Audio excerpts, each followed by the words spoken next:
In the comic public, a lot of stories are being told, all of them in their independent series, and some of them even connected to each other, going on at the same time, and some events even transverse between series. Others are distinct standalone series or content that have no clear connection to the rest of the central timeline of the comic public. In this video, we'll be going over all the comic public series that exist in the comic public so far, and explain generally what they are all about. Without further ado, let's get into it.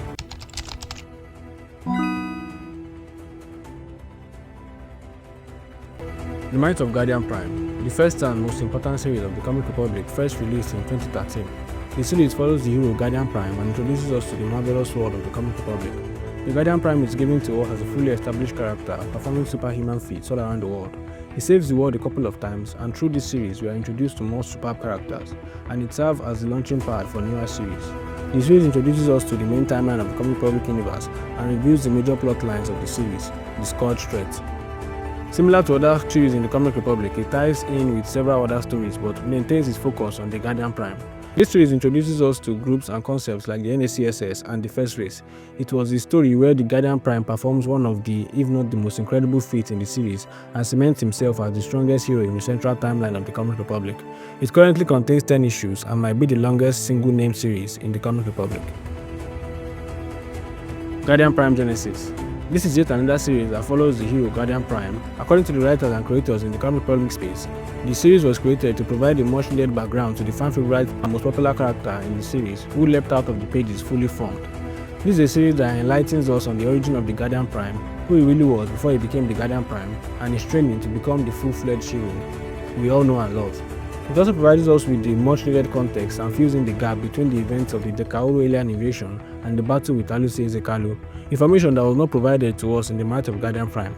It gives us more insight into the activities of the NACSS and their operations, as well as their influence in the comic public universe.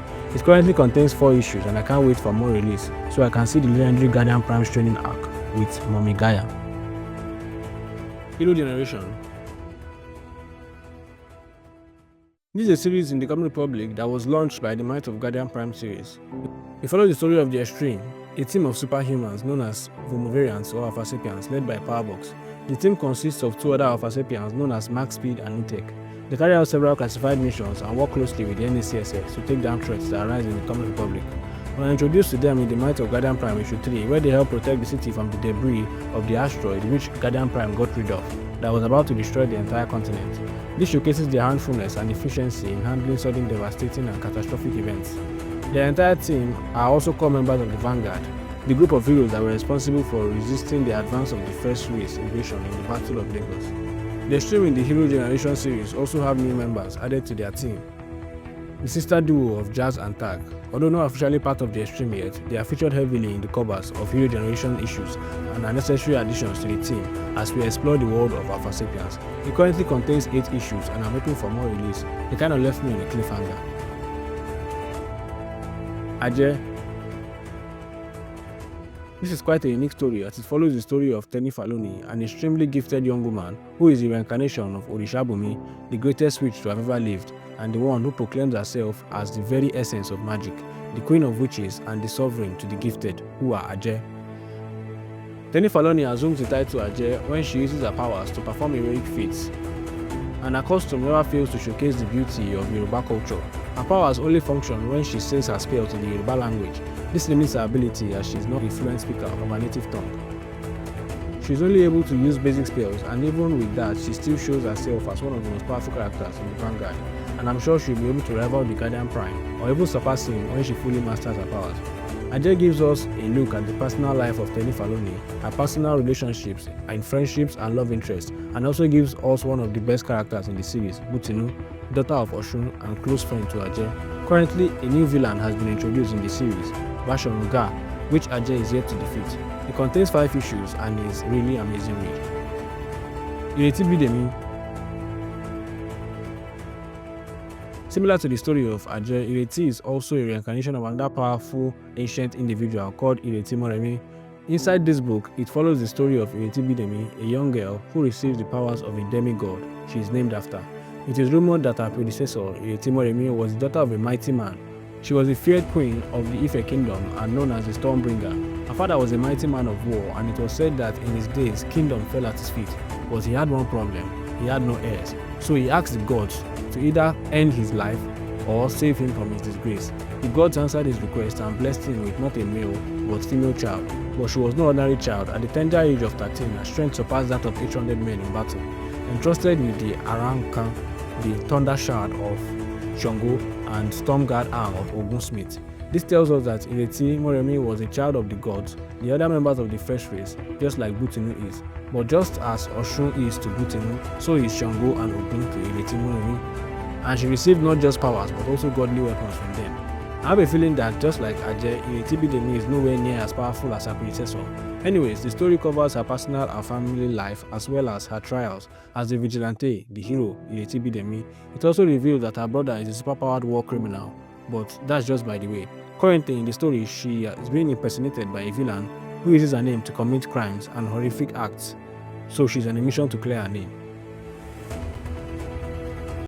Beatz. This series follows the story of DJ Sose, a powerful Afro-sapian who has a rare disorder called synesthesia that allows him to see sounds like colors and waves all around him. His powers allows him to manipulate and control sound to an extent, a power further amplified thanks to a suit he received from a member of the NECSS. Beatz uses his power to carry out vigilante work, not for fame or recognition, but because he hates bullies. He does everything in his power to keep his neighborhood safe, taking thugs and other street-level characters.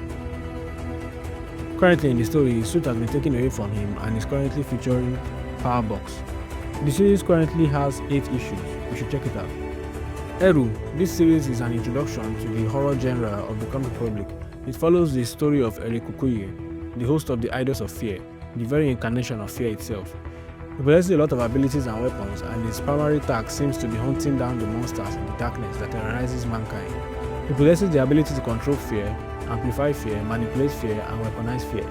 He also has access to the lowest level of perception called the Void, where his kingdom of darkness is located, the place where he drags his enemies to torture them. The series follows the idols, exposing us to every incarnation that exists, for every emotion, as well as all the other dangerous mythical creatures that exist in the Knights of the Comic Republic. The series currently has 9 issues and I can't wait for more release. Avonome. This is a story that follows Hilda Avonome Moses, or Avonome Ozegagu, the daughter of Iluna. She who was called the warrior goddess of Apavana Oshimoshi tribe. She is a powerful individual with incredible abilities to see spirits and so much more. She is often referred to as a plane walker and moves through the higher dimensions using her powers. It was said that she was born in 1937, but suddenly she disappeared and reappeared in a cemetery in recent years. Where she went or how she appeared, even she doesn't know. She's guided through her new life by her guardian angel, Israel, and her shape-shifting friend, his Nabiak. We do know she gets her powers through the Catalogia, an ancient artifact embedded in her soul that lets her house souls in her body and combine the spirit energies inside of herself to create anything she can imagine. The series follows several different factions in their common goal to defend the realm against the villain Ash Razak and the different ways they go about it. Blackbird. This story follows a young girl of Japanese and Nigerian heritage named Kei Kuroko, the heir to her father's large tech industry called Kuroko Industries that has its headquarters in Nagoya, Japan. Her father was a Japanese man who married a Nigerian woman. They later had troubles that caused them to go their separate ways after her father had an accident working on a project that left him paralyzed in a wheelchair for life. The project in question was the Project Blackbird. Basically, it was an advanced mecha suit that could be operated through a neural link.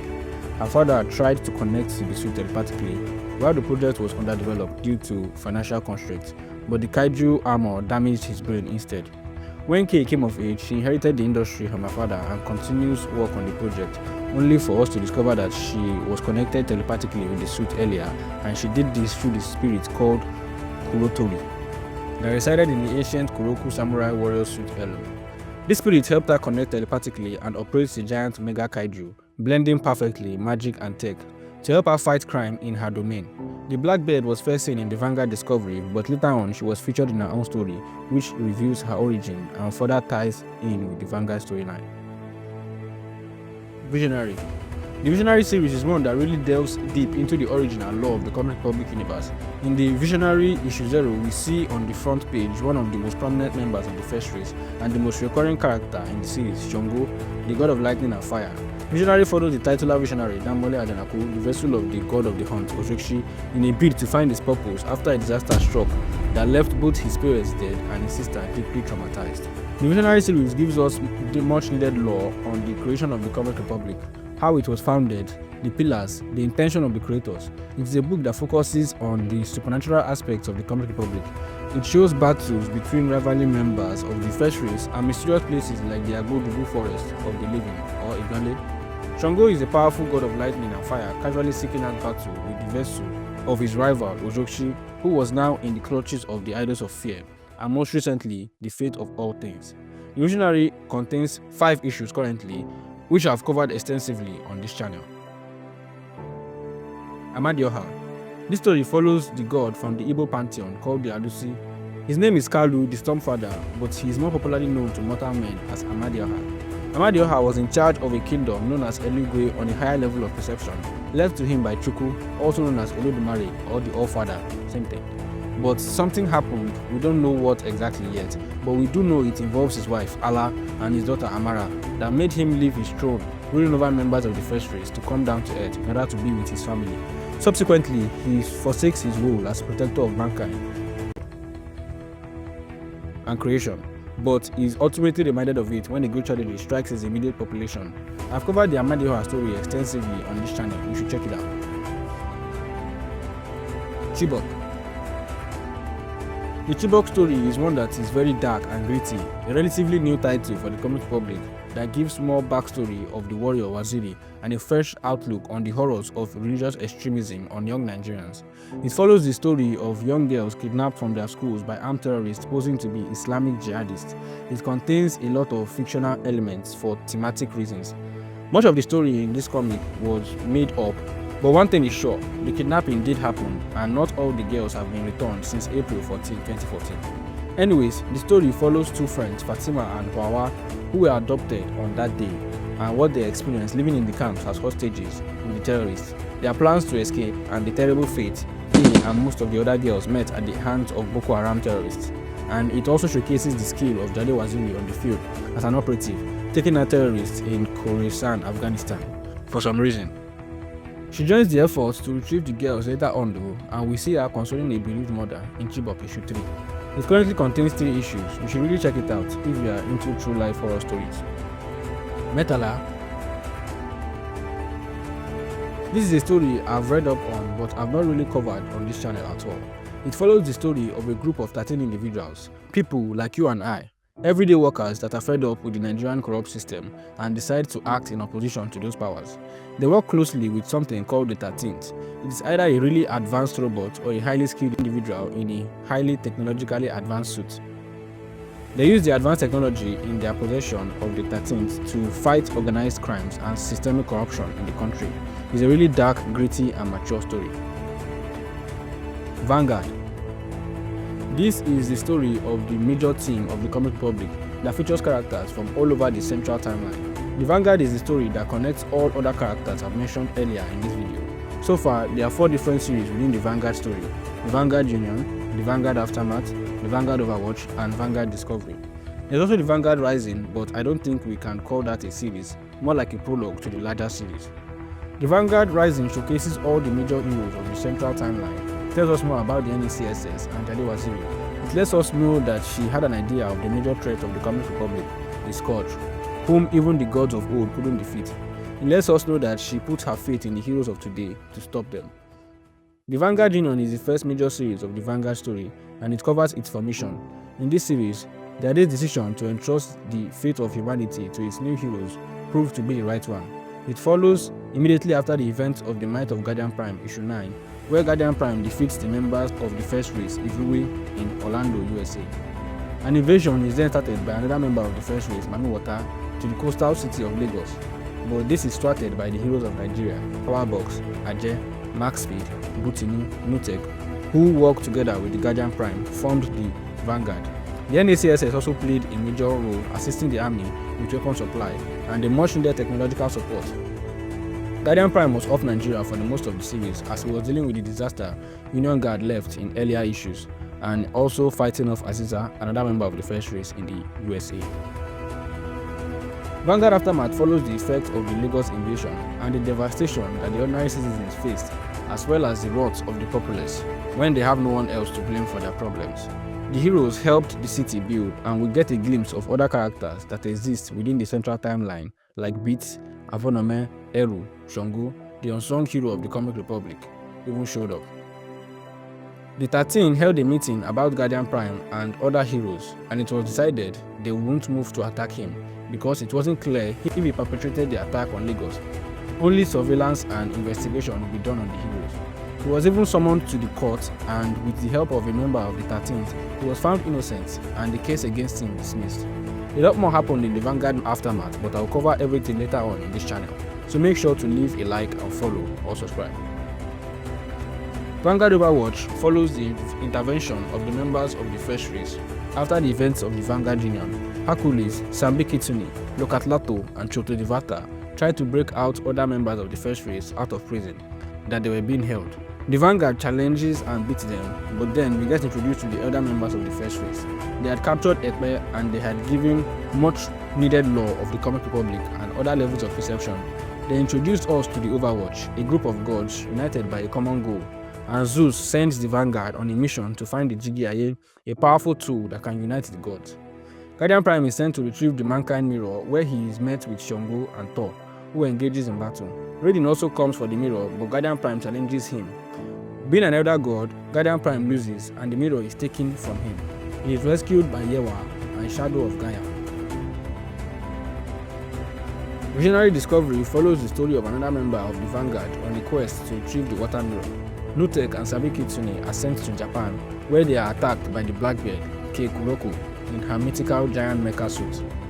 They soon find out they are on the same side and join forces to fight against Raiden, who defeats them and takes the Water Mirror from them. Raiden is then cornered by 3 other members of the First Race, and we are also introduced to the Cabal, a mysterious organization headed by a man named Lazarus, with the aim of freeing the Scourge, which is becoming a recurring theme throughout the story. I'll cover more about the Cabal later. Powerbox and Hercules' team are sent to the Stonehenge for the Wind Mirror. There they are ambushed by soldiers of the Cabal who make use of Scourge technology. Yes, the Scourge are really making a comeback. They are then rescued by special operatives of the NACSS called the SAS, the Special Air Service. Every series mentioned so far is a part of the central timeline of the Comic Republic universe. Events interconnected and happening in the same universe around the same time in the Comic Republic. Every other series I'll cover from now on has either never been added or connected to the central timeline, or cannot be fitted into the central timeline narratively wise, at least for now. Ndoli. This is a story I'm not sure is fully for the Comic Republic, like the folktale stories. It belongs to the Imanzi creation.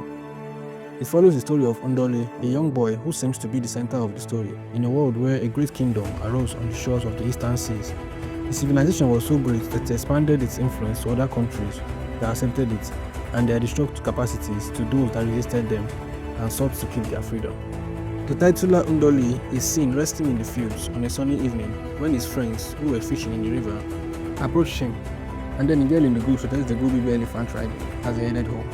Ndoli approaches the baby elephant and keeps it calm while the young girl mounts it. She is delighted at this feat until the elephant panics and runs off with her. She is thrown to the ground and is about to be stomped by the larger elephants until Ndoli steps in front and stops the elephants. They turn back and they all return safely after that. We then go to the mysterious empire mentioned earlier, the Warabin Empire, where a council of rulers met and the request for the news about the search for the boy. The child in charge of finding him stated that he has not made any progress yet, and they expressed their frustration and stressed the importance of retrieving the boy. What makes Ndoli so special?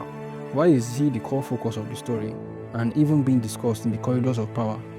Well, to find that out, you should pick up the amazing book. It's a really great read. Uhuru, Legend of the Windriders. The Legend of the Windriders follows a team made up of superpowered individuals. They rise up after mankind squandered the gifts of the earth to give us a second chance through the Sigil of Freedom. In the first issue, we see the antagonist of the story, the Black Cauldron, raid a village where Thoman lived, a little boy who adored the Windriders. They pillaged and destroyed it until the Windriders came to the rescue. Although for some reason they are thought of as non-existent, only until seeing them with their own eyes did they believe that the Windriders actually existed. They use the power of the earth in unique ways to protect themselves and those too weak to defend themselves. And the story itself is a metaphor for how we need to take better care of our environments. Nneoma Chronicles. This follows the story of Nneoma, the daughter of a chief that was sent on a diplomatic mission to the neighboring village together with a female guard. On the way to the neighboring kingdom, she discusses with a companion about the policies her father has implemented and how she is not in favor of some of it. The guard advises her not to challenge her father on his decisions in the meetings, as that could lead to her getting banned. Then we cut to a mysterious man roaming through the remains of an advanced civilization, pondering on why nations reach greatness only to fall.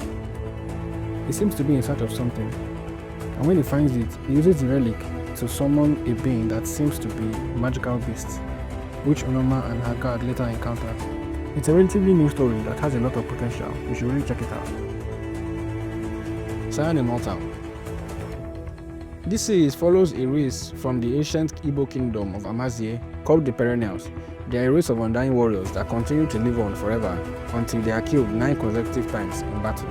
The Perennials are very unique in their fighting style, as they can trade some of their extra lives to raw power in battle. There is also a difference between male and female perennial warriors. The female perennial warriors are called the Shodomas. They focus more on magic and long-range attacks, while the male perennial warriors emphasize strength and combat skills at close range. The female perennial warriors' powers come from a member of the first race known as Mbari, the god of bad news. He is able to grant them powers in exchange for them making forbidden sacrifices to him. The Scion Immortal series follows General Alaric, the leader of the perennial warriors, in both the ancient era and present era. In the ancient era, he was sent to take on the bandits terrorizing the trade routes for his village, which he promptly goes to take care of, and he finds out the perpetrator of the crime was a blast from the past. I've covered Scion Immortal on this channel previously. It's a really interesting read. Don't hesitate to give it a try. Galactic Core. This is a series that follows the story of a fantastic group in the Comic Republic. It takes place in the distant future when humanity has continued to evolve, and it has evolved to an extent where it can finally join the stars and is capable of interstellar travel.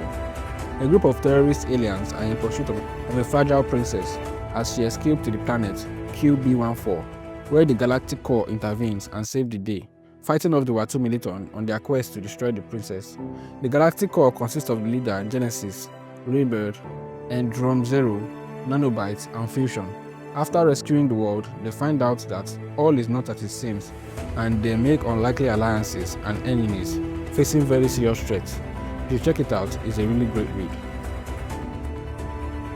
Assegai. This is a story that follows the ruined future state of the Niger Delta region due to the multiple poor choices made to handle crises on the region, even up till now. Anyways, in the Assegai story, the region is called New Azaba, and the country has been named UAR. The government is very shaky on several militant groups still operating in that region, and most important element in the story is the mecha, or the maps, mechanical assault bodies if you will. It follows 2 sisters living in New Azaba in abject poverty. They were orphans as their parents died in active duty in the military. The 2 sisters had varying opinions on how to escape the situation they were in currently. The younger sister, Nkechi, wants to join the military, and the big sister, Ezinne, believes that the only way out was to work harder at her job. They argued a little about this, but Nkechi had to leave for school shortly after. An attack happened in their neighborhood that caused Nkechi to find out what really happened to their parents and what Ezinne had been keeping from her. The truth shocked her to the core, and it made her join the army anyways, in search for more answers. Metaknyts. This series follows the story of a young man named Deji living in a futuristic world where he encounters the legend Satoshi Nakamoto, yes, the founder of the Bitcoin cryptocurrency. He saves him from being harassed by some assailants, and the legendary inventor entrusts him with a vital mission. The series is one that is told with several short issues. Apparently, a cyberspace exists called Digitaria that can be accessed using specific gadgets, and inside of Digitaria lies a treasure left to Deji by Satoshi. It's a wild ride that features a lot of interesting characters, a brand new perspective of storytelling, and a remarkable way to showcase the power of the internet and the role cyberspaces can play in our future. Still don't know if it is connected to the central timeline of the Comic Republic. It's not highly unlikely, but it has not been confirmed yet. Dead Republic. This is a dark horror themed comic series of the Comic Republic that features the horror classic trope of zombies. Although what's unique about these zombies of the Comic Republic of the Dead is that the disease causing the zombification of people is carried by mutated malaria-infested mosquitoes. The virus is called Zombilla virus, and it seems to be an allegory for the malaria disease that claims the life of many Africans and Nigerians even till today. The virus, like in most zombie media, is highly contagious and can travel from the infected to the non-infected through bites and wounds, or if they come in contact with a Zombilla mosquito. The symptoms of the virus includes 1. The cold stage. The victim develops hypothermia, which leads to brain seizures and loss of vision. The amygdala, the part of the brain that controls emotions like anger and aggression, completely shuts down, returning its victims to basic instincts and making them uncontrollably aggressive. 2. The hot stage. Here, the victim body's temperature rises over 1,000 degrees Celsius, causing their entire skin to scald, as if being set on fire from within. 3. The stage where the heart can no longer take the strain being dealt to it, and then the victim suffers a cardiac arrest and dies. Stage 4 is the reanimation. The corpse comes back to life and wreaks havoc. The issue 0 follows the pre-apocalypse UAR on Nigeria, which was Ground Zero, and the patient 0, a fashion designer, stressed out and fell ill to malaria, only to find out malaria was the least of our worries. The issue 1 follows a rescue team from the Americas going into the already fallen and infected territory on a rescue mission, and the issue 2 follows the story of Dr. Samuel Okoye, a Nigerian doctor brought in by the American government to research the new disease just before the chaotic outbreak, and his daughter Ada, who accompanies him to Nigeria, UAR, for this assessment. Overall, it's a really interesting comic run covering a Nigerian zombie outbreak from different perspectives, and it is unapologetically inspired by the Walking Dead series, so that's a plus. You should really check it out. Tatashe. This is a story that identifies itself as a manga. Tatashe follows the female protagonist as she encounters friendship and adventure on the mysterious planet of Almonia. She explores this fantastical planet in the hopes of finding the magic of food, the mythical kingdom of Eden, and her long-lost master. The first issue shows her in her younger years with her aunt Kashu, saying her goodbyes to Tatashe, as she hands her a map that will lead Tatashe to her if she ever wanted to find her. The next time we see her, she's all grown up and excited to get to the market, as it was market day and everyone seemed to be preparing for the Harmattan festival. We got introduced to the world that is made of food, and we see that every character has a name that is food themed, like Mrs. Popo, Aunt Cashew, Uncle Aki, Princess Pumpkin, etc.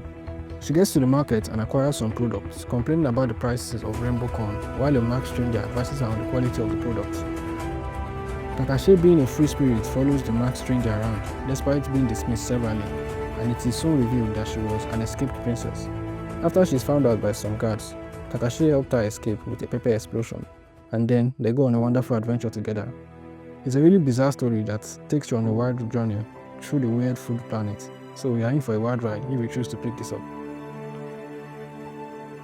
Trial of Despair. This is a thorough Yoruba story that follows the story of Dayo of Dawu, a boy who lives in a world where warriors exist as brave protectors. They are entrusted with incredible powers and are given a spare after they have been tested. This series follows the story of Dawu on his quest to prove himself. He ventures through the wolves and defeats monsters to prove to his spare that he is a true warrior.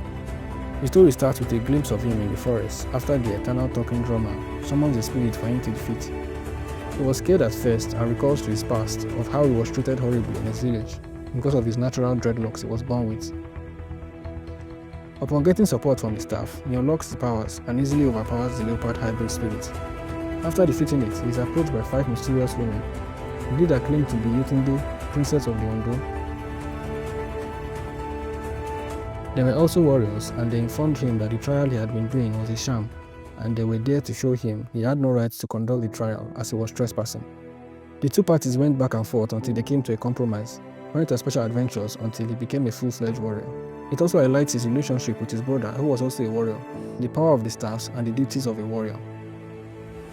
It's a really good book, amazing visuals and art.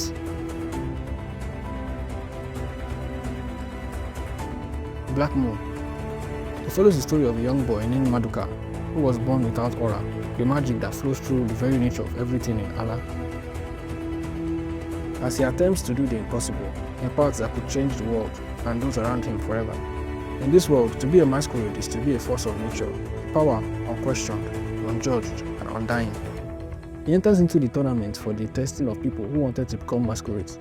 Every one of the applicants had amazing magical abilities as they had been powered by aura their entire lives and have gained a meticulous mastery over their abilities. But Maduka had something going for him.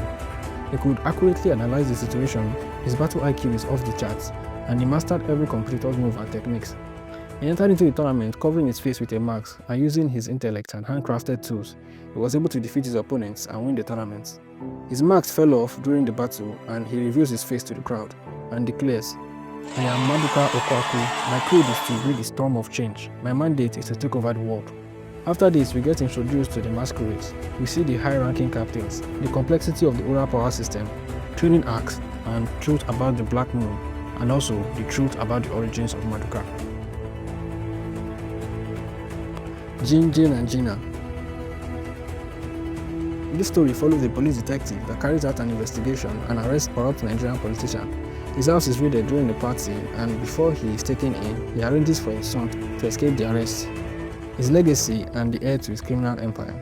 We then cut back to Jane's regular life, where we see her close friend teasing her about her personal life and enticing her to give her more information about the case she's working on, but she stylishly refuses.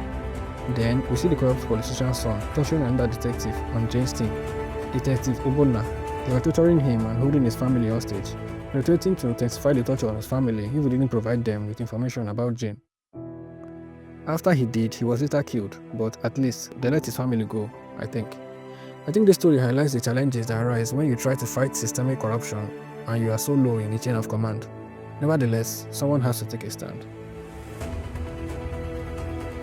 Presurrection. This is a story that follows the acts of Yeshua before, during, and after his crucifixion.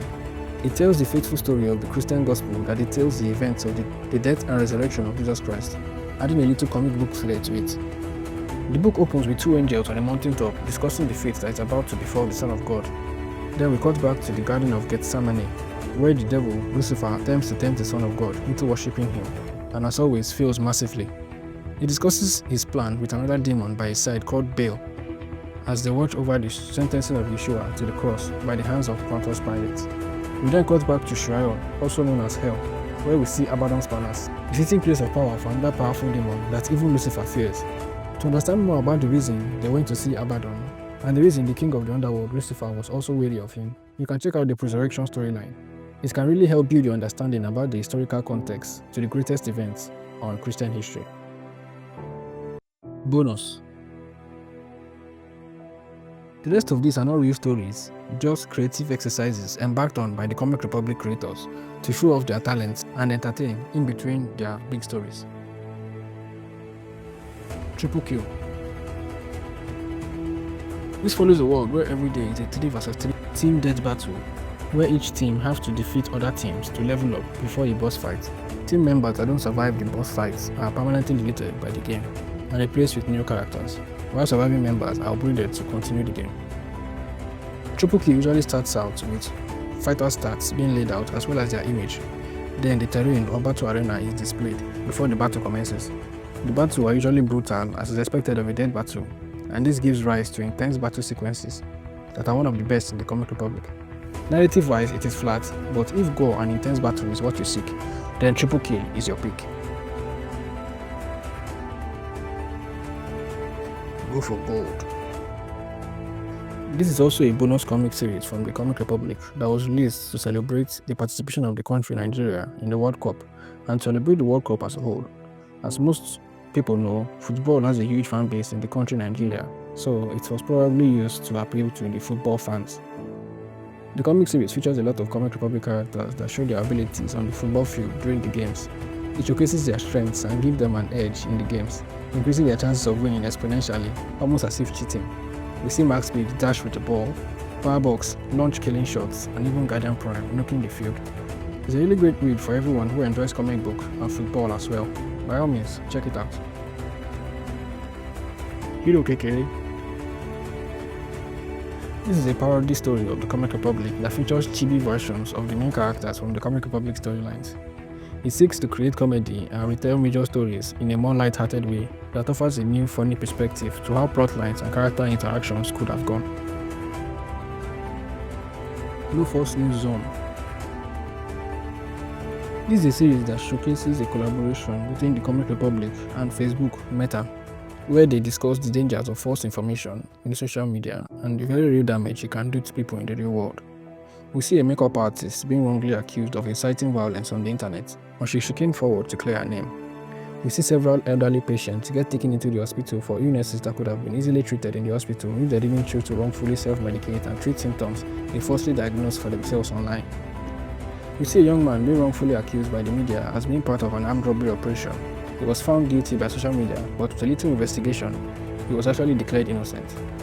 All these stories go a long way to tell us not to create, spread, or repeat false information we encounter in social media, but instead be a force of change to curb the rise of misinformation. African Roots Podcast. This is a series that contains links to YouTube videos about the lives of several African historical figures like the Queen of Sheba, Queen Muhamuza, Patrice Lumumba, Nelson Mandela, etc. The aim is to tell stories of these African heroes and the sacrifices they made in order to advance the continent as a whole. The use of fictional characters to stay optimistic about our future is a wonderful concept, but we should also never forget the real heroes of our past and the ones who laid the foundation for our future, our African roots.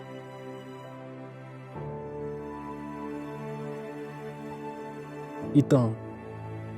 This is a story of the Comic Republic that tells the tales of an ancient god in a realm known as Adjule. For a period, the being Sembaye was all that existed as the All-Father. While the origin of a Sembaye is not known and remains unknown to anyone, his power and authority is second to none in Adjule. In the void of existence, at that instant, he breathed Asiko, time, Imoye, wisdom. With the understanding over time, everything began to move. And from this stemmed even more concepts like Mudaru, the Confucianist, Iri, reward, Imisi, inspiration, Imele, laziness, Jamba, calamity. He also created segments for each of these concepts, domains where they only ruled supreme. The story also tells us that Sembaye, in his wisdom, created other beings of different classes and purposes, whom I suspect to be the mortals. The series ITAN is the telling of how all these characters interact with each other and how their benevolent creator cares for them all. That's all the Comic Republic series out now. I'm sure over the years, newer series will continue to show up to enthrall us in exciting new adventures and compelling storylines. The Comic Republic has come a long way from 2013 with their first book, Might of Guardian Prime, which currently has 11 issues. I'm very optimistic for the future of the Republic. With new deals, collaborations, as well as refined animation projects, and multiple fan accounts and video references like this one, the community is growing and I would love you to be a part of it. If you enjoyed this video, please like and subscribe if you haven't already. I thank you for listening this long. I'll continue to cover more stories about the Comic Republic and other Comic Republic characters.